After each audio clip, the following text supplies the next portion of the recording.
Hello friends, నమస్తే. ఏపీలో భారీగా పెరిగిన పెన్షన్లు, ఏపీ ప్రభుత్వం జీవో జారీ. ఏపీలో పెన్షన్ల పెంపుపై సీఎస్ నీరబ్ కుమార్ ఉత్తర్వులు జారీ చేశారు. అలాగే సామాజిక పెన్షన్ల పేరుని ఎన్టీఆర్ భరోసాగా పునరుద్ధరిస్తూ జీవో విడుదల చేశారు.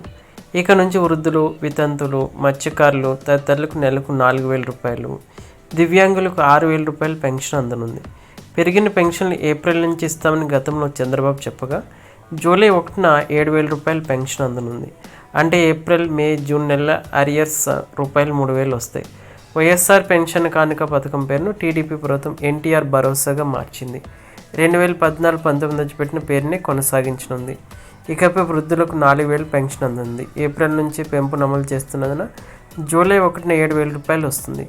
దివ్యాంగులకు 6,000 రూపాయలు వస్తుంది. రాష్ట్రంలో 65.39 లక్షల మంది పెన్షన్దారులకు నగదు పెంపుతో నెలకు 2,758 కోట్లు, ఏడాదికి 33,099 కోట్లు ఖర్చు అవుతుందని అంచనా వేస్తున్నారు.